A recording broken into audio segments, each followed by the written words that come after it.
ഈ ചരടല്ലേ നിങ്ങൾ അന്വേഷിച്ചുകൊണ്ടിരിക്കുന്നത്?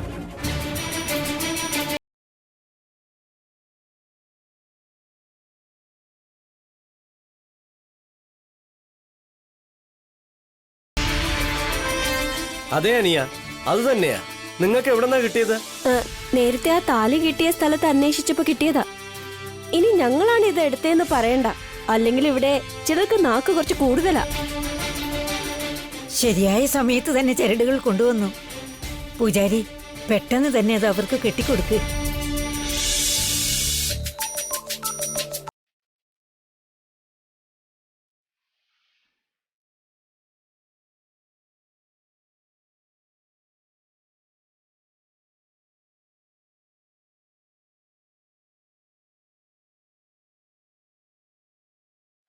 സീതയും രാമനെയും മനസ്സിൽ ധ്യാനിച്ച് ഭാര്യയ്ക്ക് ഭർത്താവും ഭർത്താവിന് ഭാര്യയും 3 മുടിച്ചിട്ട് ഈ ചരട് കെട്ടിക്കോളൂ.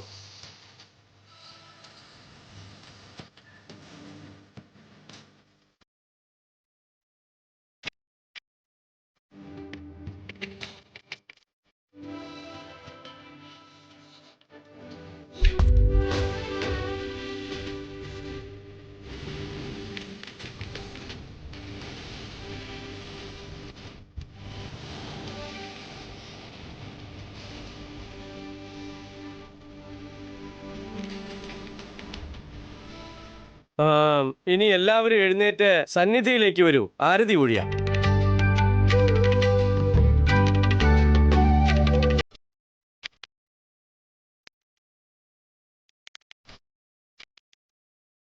പിന്നെ ഇനി അധികം സമയമില്ല. ഇന്ന് തന്നെ 2 കുടുംബങ്ങളും കല്യാണ ജോലികൾ തുടങ്ങേണ്ടതല്ലേ? അതേ പൂജാരി, ഒരുപാട് ജോലികളുണ്ട്. നമുക്കല്ലേ അച്ഛാ ഒരുപാട് കാര്യങ്ങൾ ചെയ്യാനുള്ളത്. പാവം, ഇവർക്കെന്താ ചെയ്യാനുള്ളത്? അവരുടെ മകളെ അവര് ഫ്രീ ആയിട്ടല്ലേ ഇങ്ങോട്ട് അയക്കുന്നത്.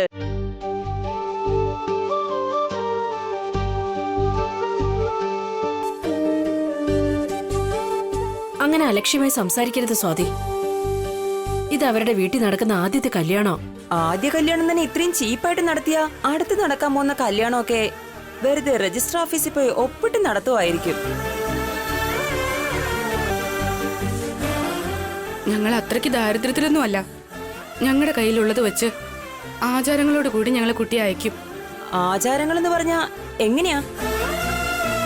കൂടിപ്പോയ വീട്ടിന്റെ മുറ്റത്ത് വാഴത്തൈ വെച്ച് പന്തല് കെട്ടുമായിരിക്കും. അതിന്റെ താഴെ ചാണകം തളിച്ച് കോല ഇടുമായിരിക്കും. ഏതെങ്കിലും ഒരു ചെറിയ കടയിൽ നിന്ന് ചീപ്പായി വാങ്ങിയ പുതിയ തുണി ഇടും. അന്നൊരു ദിവസം നിങ്ങളെ തട്ടുകട അടച്ചിട്ടിട്ട്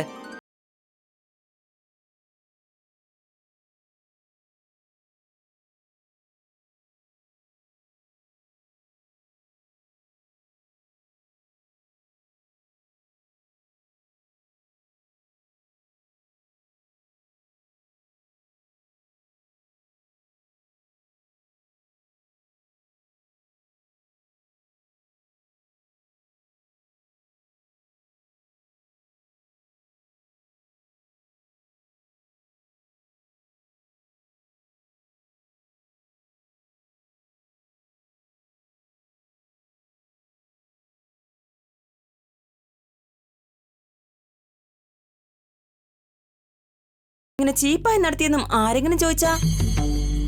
നിങ്ങളുടെ മൂത്ത മരുമകൾ ഒരുപാട് സ്ത്രീധനമൊക്കെ കൊണ്ടുവന്നു, നിങ്ങളുടെ ഇളയ മരുമകൾ എന്ത് കൊണ്ടുവന്നു ചോദിച്ചാ നിങ്ങൾ എന്ത് മറുപടിയാ പറയാൻ പോകുന്നേ? തല കുനിച്ച് നിൽക്കുകയെന്നല്ലാതെ വേറൊന്നും ചെയ്യാനില്ല. അങ്ങനെ ആര് ചോദിക്കും വേണ്ടത്? ചോദിക്കും രാജേഷ്. ആരെങ്കിലും എന്തിനാ, ഞാൻ തന്നെ ചോദിക്കുമല്ലേ. നിനക്ക് വരാൻ പോകുന്ന ഭാര്യ നിനക്ക് എത്ര സ്ത്രീധനം തരും? വേറെന്തൊക്കെ സമ്മാനങ്ങൾ കൊണ്ടുവരും? അഭിരാമംഗള അച്ഛന്റെ ജീവൻ രക്ഷിച്ചത് എനിക്കത് തന്നെ ധാരാളം.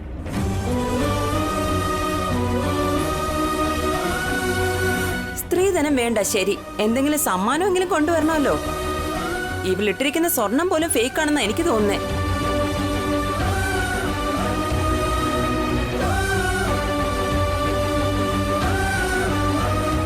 കല്യാണത്തിന് ഇതുപോലെയൊക്കെ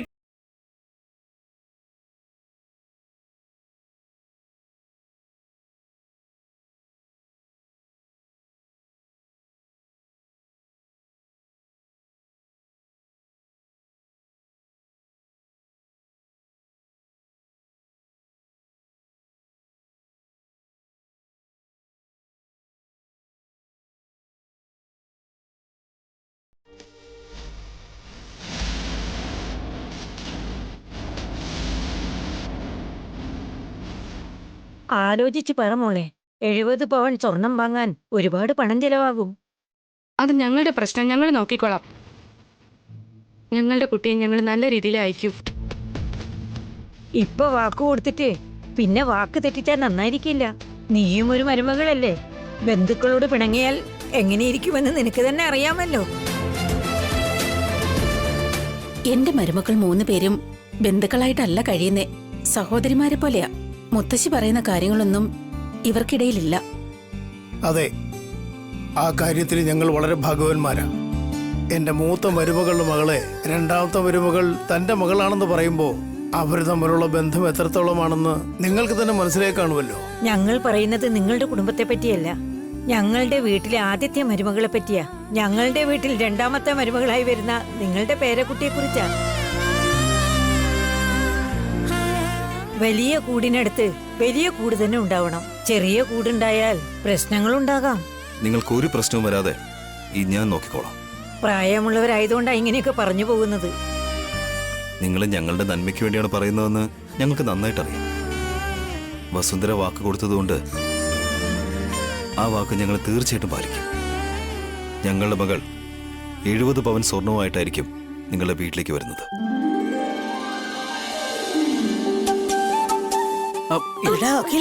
ഇപ്പൊന്നും പറയാൻ നിൽക്കണ്ട, വീട്ടിൽ പോയതിനു ശേഷം സംസാരിക്കാം. ശരി അനിയ, എല്ലാവർക്കും പിരിയാം. ധാരാളം ജോലികളുണ്ട്.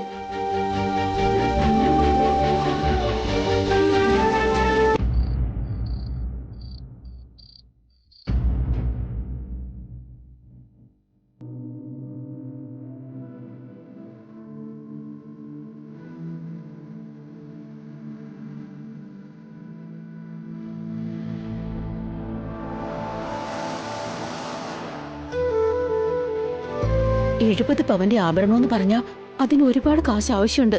അത്രയും കാശ് നമ്മുടെ കയ്യിലില്ലല്ലോ. ലോട്ടറി കിട്ടിയ കാശുണ്ടല്ലോ അമ്മേ. പണം മുഴുവൻ ആഭരണത്തിന് വേണ്ടി ചെലവാക്കിയാൽ കല്യാണത്തിന് പിന്നെ എന്ത് ചെയ്യും? അങ്ങനെ ചോദിക്കച്ചാ.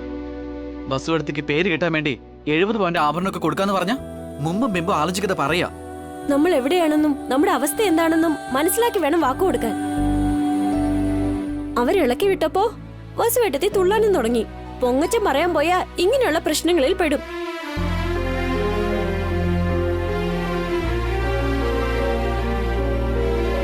അങ്ങനെയൊന്നുമല്ല കാർത്തികേ. കാവ്യയ്ക്ക് ആഭരണങ്ങളൊന്നും കൊടുക്കാതെ ഭർത്താവിന്റെ വീട്ടിലേക്ക് അയക്കാൻ പറ്റുമോ? നമ്മുടെ അന്തസ്സിനത് ചേർന്നതാണോ? ഏട്ടാ, സ്ത്രീധനേ വേണ്ടെന്ന് അവരെന്നെ പറഞ്ഞല്ലേ. അത് അവരുടെ വലിയ മനസ്സാകിൽ എന്ന് പറഞ്ഞ് കാവ്യ നമ്മളിവിടെ നിന്ന് അയക്കുമ്പോൾ ആഭരണങ്ങളൊന്നും കൊടുക്കാതെ അയക്കാൻ പറ്റുമോ? കാവ്യയും ആ പയ്യനും തമ്മിൽ പ്രേമിച്ചു, അതുകൊണ്ടല്ലേ ഈ കല്യാണം നടത്തുന്നേ. ലവ് മാരേജ് ചെയ്യുമ്പോ സ്ത്രീധനം കൊടുക്കോ?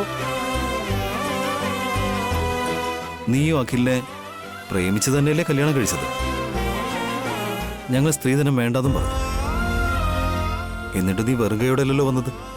നിന്റെ പാരൻസ് നിനക്ക് തരേണ്ടതെല്ലാം തന്നിട്ടല്ലേ ഈ വീട്ടിലേക്ക് അയച്ചത്.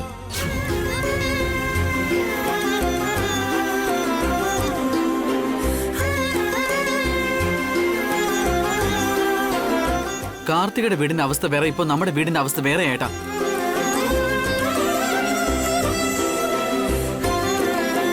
അത്രയും കാശൊന്നും നമ്മുടെ കയ്യിലില്ല. ആ പയ്യനെ വിളിച്ചിട്ട് സീക്രട്ടായി നമുക്ക് കാവ്യ രജിസ്റ്റർ മാരേജ് ചെയ്യാൻ പറയാം. അതെ, അപ്പോ ഒരു പ്രശ്നവും ഉണ്ടാവില്ല. ലോട്ടറി പണം ബാക്കി വരും. അതെ.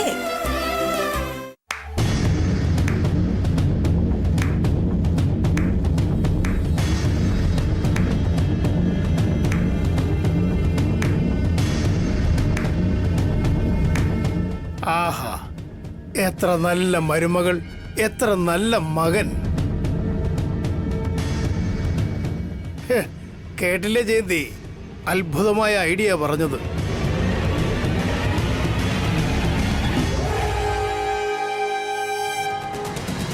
പിന്നെ നിങ്ങൾ എന്താ രജിസ്റ്റർ മാരേജ് ചെയ്യാതിരുന്നത്? ഞങ്ങൾക്ക് കാശ് ലാഭിക്കായിരുന്നല്ലോ. എന്തിനാ ഗ്രാൻഡായിട്ട് കല്യാണം നടത്തിയേ? നമ്മുടെ മാനാഭിമാനത്തെപ്പറ്റി കുറച്ചെങ്കിലും ആലോചിച്ചോ? ഇങ്ങനെയുള്ള സമയത്ത് ഇതുപോലെ മോശം ഐഡിയാസ് ഒന്നും പറയേണ്ട ആവശ്യമില്ല. ശരി, ഇപ്പൊ നിങ്ങളുടെ ടെൻഷൻ എന്താ? പണം മുഴുവൻ കല്യാണത്തിന് ചെലവായി പോയാൽ പിന്നെ നിങ്ങളുടെ അമേരിക്കയിലേക്കുള്ള പോക്ക് മുടങ്ങുമെന്നാണോ? അതാണ് നിങ്ങളുടെ പ്രശ്നമെങ്കിൽ നിങ്ങൾ കാശിനെ കുറിച്ച് ടെൻഷൻ ആകണ്ട. നിങ്ങളെ കൊണ്ട് പറ്റുന്ന വിധത്തിൽ വാക്ക് കൊടുത്താ പോരെ. ഞങ്ങൾ അമേരിക്കയിലേക്ക് എങ്ങനെ അയക്കും? നിങ്ങൾക്ക് വാക്ക് തന്നത് ഞാനല്ല, ഏട്ടനാ. ഏട്ടൻ വാക്ക് തെറ്റിക്കില്ല.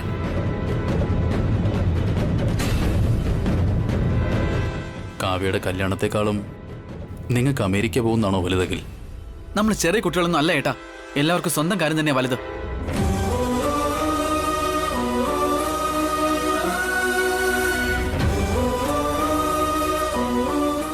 അബിയും വസു അങ്ങനെ വിചാരിച്ചിരുന്നെങ്കിൽ നമുക്കൊന്നും ഈ വീട്ടിൽ കഴിയാനേ പറ്റില്ലായിരുന്നു അഖിൽ. ഈ വീടല്ലെങ്കിൽ നമ്മൾ മറ്റൊരു വീട്ടിലേക്ക് പോവുകയെടുത്തി. ഗതിയില്ലാത്തോണ്ടല്ലോ ഇവിടെ നിൽക്കുന്നേ. പിന്നെ വേറെ എന്തുകൊണ്ടാ നിൽക്കുന്നേ? നമ്മുടെ സ്വത്തൊക്കെ എവിടെ? കാശും വീടും കാറും ഒക്കെ എവിടെ? നിങ്ങളുടെ സ്വാർത്ഥത കൊണ്ട് എല്ലാം നശിപ്പിച്ചു കളഞ്ഞില്ലേ?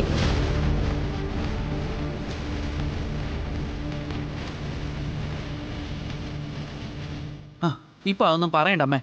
ഇവിടെ ഇരിക്കുന്ന 20 ലക്ഷം നിങ്ങളുടേതും അല്ല എന്റേതും അല്ല, അബേട്ടന്റെയാ. ആ കാശ് ഭാസ്കരേട്ടന്റെ മകളുടെ കല്യാണത്തിന് വേണ്ടി ചിലവാക്കാൻ പോകുന്നു. അപ്പൊ ഞങ്ങളുടെ അവസ്ഥ എന്താ? ഞങ്ങൾക്കൊന്നുമില്ലേ? ഞങ്ങൾ ഈ കുടുംബത്തിലെ അംഗങ്ങൾ തന്നെയല്ലേ? അങ്ങനെയൊക്കെ നീ എന്തിനാകിൽ വിചാരിക്കുന്നേ? കാവ്യമോള് നിനക്ക് മകളെപ്പോലല്ലേ, എന്നിട്ടാണ് അവളുടെ കല്യാണത്തിന് തടസ്സം നിൽക്കുന്നത്.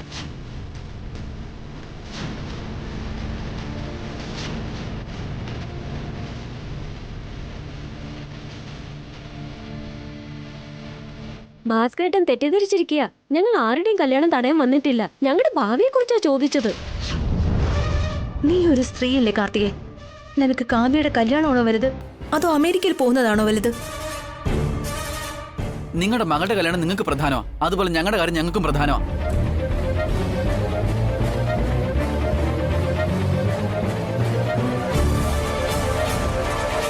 ഇങ്ങോട്ട് നോക്ക്.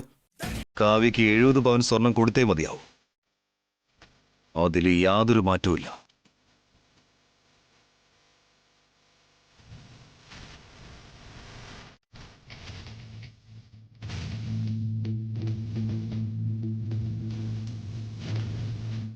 മറ്റുള്ളവർക്ക് ആർക്കെങ്കിലും എന്തെങ്കിലും വേണമെന്ന് ആഗ്രഹമുണ്ടെങ്കിൽ അത് ഈ കല്യാണം കഴിഞ്ഞിട്ട് മതി. അതിൽ യാതൊരു മാറ്റവുമില്ല.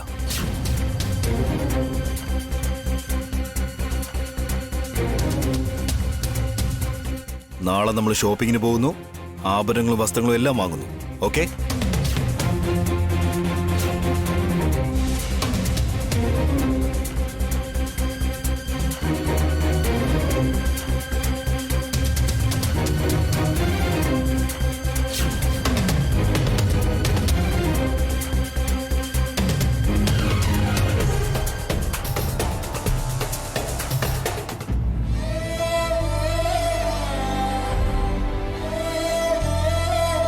കാവ്യ,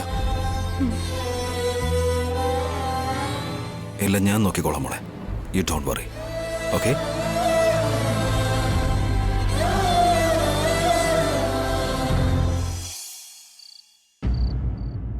താൻ എന്താണോ ഈ പറയുന്നത്? സത്യമാ മാഡം.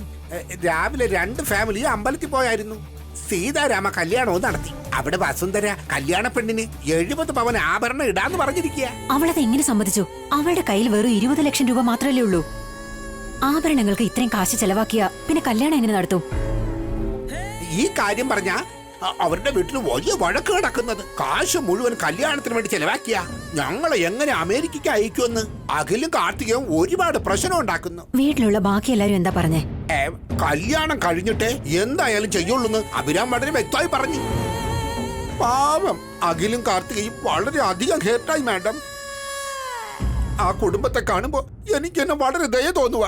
ഒരു ഭാഗത്ത് പെണ്ണിന്റെ കല്യാണം, മറുഭാഗത്ത് കാർത്തികയുടെ അഖിലിന്റെ അമേരിക്കൻ പ്രയാണം. പോരാത്തതിന് ചെറുക്കന്റെ വീട്ടില് പ്രായമായ ഒരു അമ്മയും മരുമകളും വില്ലന്മാരെ പോലെ നിൽക്കുക. 2 കൂട്ടരും ഒരേ കാറ്റഗറിയില്ല മാഡം. കണ്ടിട്ട് സങ്കടം തോന്നുന്നു മാഡം. ഞാനിപ്പോ എന്തിനാ നിന്നെ തല്ലിയെന്ന് നിനക്കറിയോ? അറിയില്ല മാഡം.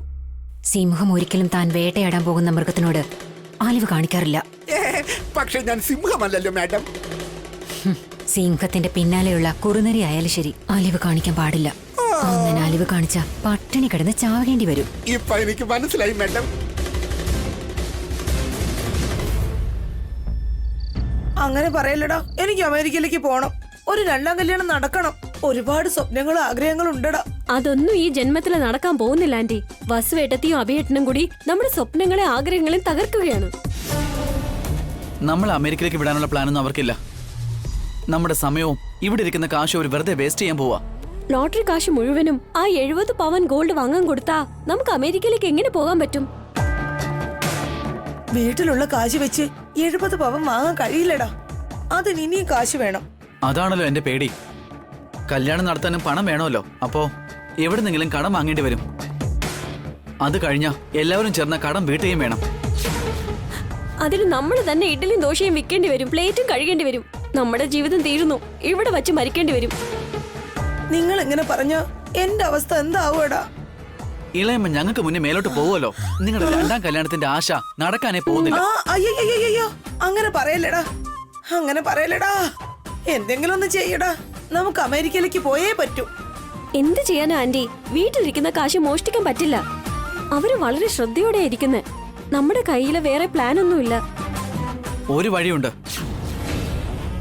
എന്നാ കുറച്ച് ബുദ്ധിമുട്ടാ. എത്ര ബുദ്ധിമുട്ടായിരുന്നാലും സാരല്ലടാ. അത് എന്ത് വഴിയാണെന്ന് പറ. നാളെ നമ്മൾ അവരെ 70 പവന്റെ ആഭരണം വാങ്ങാൻ തടയണം. അതെങ്ങനെ പറ്റും അഖിൽ? നമ്മൾ വാങ്ങണ്ടെന്ന് പറഞ്ഞ അവര് വാങ്ങാതിരിക്കോ? അതുകൊണ്ടല്ലേ ബുദ്ധിമുട്ടാണെന്ന് പറഞ്ഞത്. അവർ ആഭരണം വാങ്ങിയില്ലെങ്കിൽ കാശ് അവിടെ തന്നെ ഉണ്ടാവും. നമ്മുടെ അമേരിക്കൻ യാത്രയും കാച്ചി പറക്കില്ല. അപ്പോ എങ്ങനെയെങ്കിലും അവരെ ആഭരണം വാങ്ങാതെ തടയണം. എന്ത് ചെയ്തിട്ടായാലും അവരെ തടയണം. അതെ, തടഞ്ഞേ പറ്റൂ. ദൈവം ഏതെങ്കിലും രൂപത്തിൽ എന്തെങ്കിലും സഹായം നമുക്ക് ചെയ്യും. നിന്റെ കയ്യിൽ അഖിലിന്റെ നമ്പർ ഉണ്ടോ? ഉണ്ട് മാഡം. ഫോൺ ചെയ്.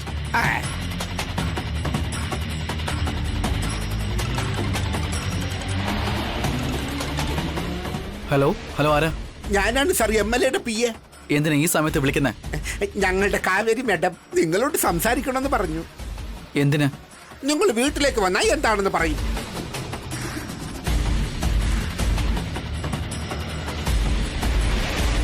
വരാൻ പറഞ്ഞിട്ടുണ്ട് മാഡം.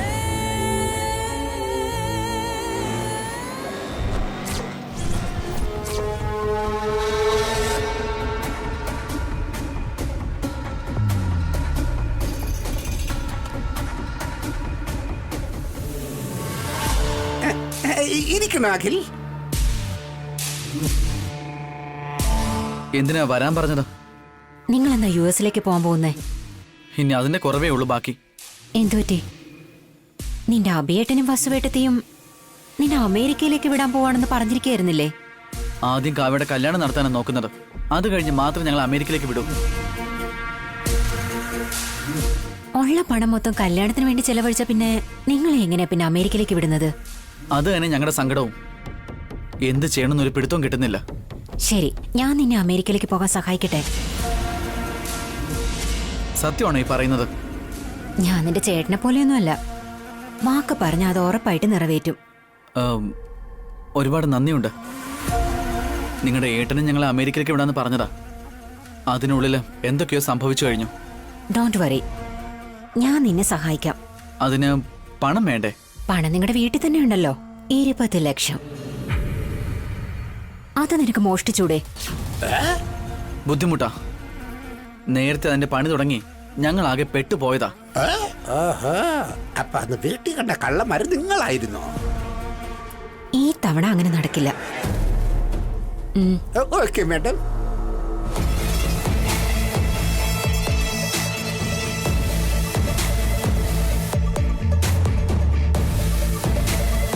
നിങ്ങളുടെ വീട്ടിലിരിക്കുന്ന പണം എടുത്തിട്ട് അതേ സ്ഥലത്ത് ഈ ബണ്ടിൽസ് വെച്ചാ മതി. എന്നിട്ട് അവിടെ ഇരിക്കുന്ന ക്യാഷ് മുഴുവൻ നിങ്ങൾ എടുത്തോ. ജോലി കഴിഞ്ഞ പിന്നെ ഞാനും നിങ്ങൾക്ക് കുറച്ച് പൈസ തരും. റുപ്പീസ് ആയിട്ടല്ല, ഡോളേഴ്സ്. സന്തോഷത്തോടെ അമേരിക്കയിലേക്ക് ഫ്ലൈറ്റ് കയറിക്കോ. നിങ്ങളെന്താ ആലോചിക്കുന്നേ? നിങ്ങൾ പറയുന്ന കാര്യമൊക്കെ കൊള്ളാം. പക്ഷെ ഞാൻ പിടിക്കപ്പെട്ടാലോ? ഇന്നലെ കുഴപ്പമൊന്നും ഉണ്ടായില്ലല്ലോ. അതുപോലെ ഇന്ന് മാനേജ് ചെയ്. മാനേജ് ഒക്കെ ചെയ്യാം. ദേ നോക്കകിൽ, സ്വപ്നങ്ങൾ ഉണ്ടായാൽ മാത്രം പോരാ, തന്റെ ഇടം ഉണ്ടാവണം. നിനക്ക് അമേരിക്കയിലേക്ക് പോകണമെന്നുണ്ടെങ്കിൽ ഈ റിസ്ക് നീ എടുത്തേ പറ്റൂ. ഇതിൽ നിനക്ക് സക്സസ് ആക്കാൻ കഴിഞ്ഞാ നിന്റെ അമേരിക്കൻ സ്വപ്നം നടന്നതായിട്ട് തന്നെ ഉറപ്പിച്ചോ. ഓക്കെ, തരൂ. ഇതാകില്ല നീ. കെയർഫുൾ ആക്കി. നിങ്ങളുടെ